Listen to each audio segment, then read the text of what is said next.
This is by far the most ambitious conference that we have ever put on. And we have not only a large number of speakers from all over the world, but also we have an immense amount of talent, intellectual talent, which is gathered here in London for the purpose of discussing and celebrating Warsaw as a Jewish metropolis.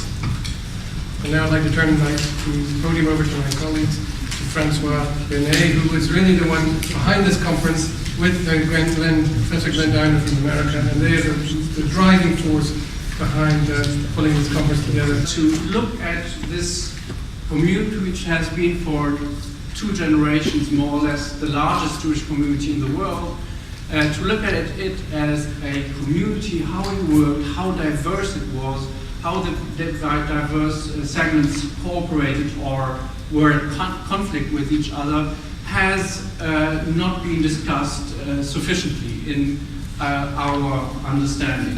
First of all, a very warm welcome to you, Anthony, to be with us tonight and over the next few days, and Aline, your wife. We are very happy to have you. And we are very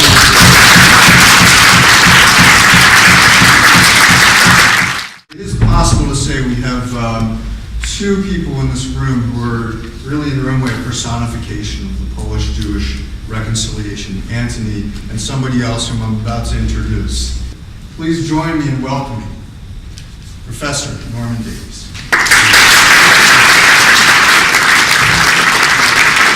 In Warsaw itself, the Jews were not permitted to live within the city walls. But neither were the nobles, neither were the peasants, neither was the king himself.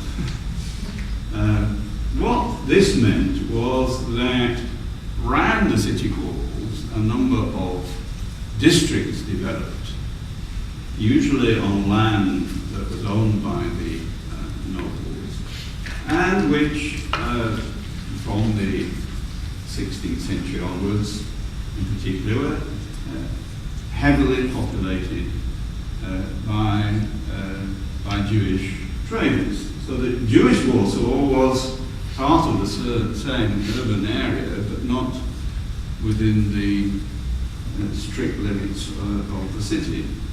And so you had this interesting mixture of, on the Krakowskie Przedmieście, for example, aristocratic palaces, down the road the royal palace, and Jewish settlements among them.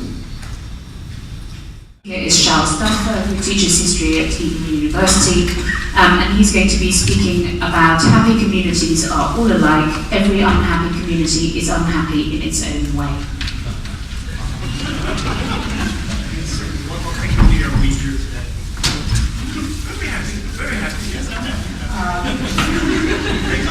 I think this is beginning the way I wanted, because I'm looking forward to an interactive lecture, and I'm very interested in comments immediately after the lecture and later, because the narrative of the history of Warsaw Jewry portrays the abolition of the office of chief rabbi after Jacob Gesundheit's removal from office in 1873, which we've just been enlightened by Shaul, as the turning point for the worse for the stature of the rabbinate in the Polish capital.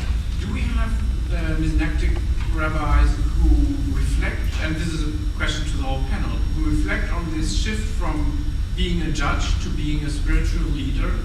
already in the early modern period, rabbis are not judging serious cases. What do I mean? The rabbis are telling you if the chicken is kosher or not. Fine. But when it comes to 100,000 whatevers between 2 businessmen, they don't go to the rabbi. Either they go to an arbitrator or they go to general courts, because rabbinical law is not able to deal with modern economics. And this is modern already 200 years ago.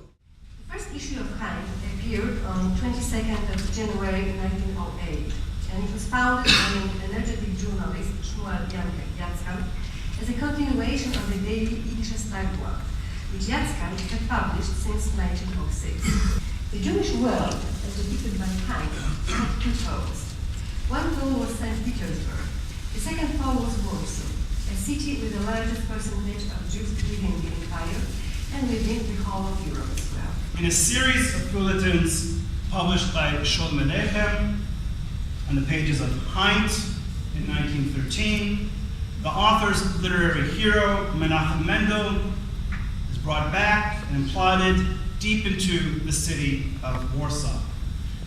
Like many other urban residents of Paris, New York, Berlin, and other great turn-of-the-century cities, Menachem Mendel, Sholem Aleichem's fictional hero, roams the streets of Warsaw in apprehension and excitement, searching. However, unlike Benjamin Flaneur, who thrives and remains on the margins of urban society, Sholem Aleichem's Jewish Flaneur, Menachem Mendel, is constantly in search of a new home, a new center, a new Jewish urban order. And, like so many other urbanites, Menachem Mendel, the fictional Menachem Mendel, finds this new Jewish order in the new public spaces and institutions, like the coffee house, that compose the Jewish public sphere. Yiddish culture in Vilna was more independent, relatively speaking, but what Vilna lacked was, as has been mentioned elsewhere, the critical mass and the economic base. What Warsaw had was the critical mass and a relatively better economic base, but Warsaw also lacked a social cultural tradition where the middle class intelligentsia and the professional intelligentsia would really be consumers and supporters of. Good evening, ladies and gentlemen. I would like to welcome all of you on this beautiful summer evening, but I would like to, first of all, give a particular warm welcome to our guest of honor today, Professor Antonin Polański. Dear Professor, it is a wonderful coincidence that we are able to celebrate Professor Polański's birthday, but also the fact that we are making the great achievement that is this conference. It has been put together with such heartfelt commitment, and it goes without saying that it is an important event, both for the Polish and Jewish communities in London and abroad. I hope that you will enjoy the event. Thank you very much.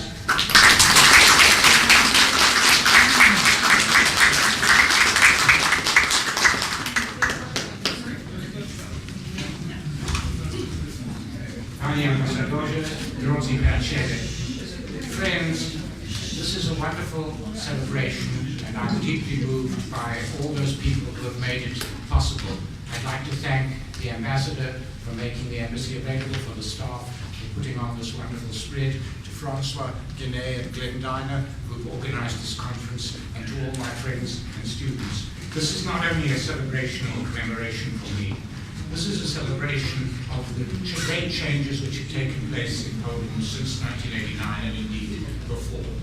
What made possible the negotiated end of communism in Poland was the emergence of solidarity, which created a non-violent challenge to the communist system and which paved the way for the democratization of the whole of Eastern Europe. And it's in those conditions that it's been possible to examine the very many difficult and darker aspects of the Polish past. This is a necessary part of the creation of the new society, and this has been done with great determination, with great thoroughness in Poland, not only in the context of Polish-Jewish relations, but also in the context of the Polish-Ukrainian, Polish-German, Polish-Lithuanian, and now let us hope also Polish-Russian relations. So what we are here tonight to do is to celebrate the new Poland and the achievements of the new Poland, and I congratulate you, Mrs. Ambassador, as the representative of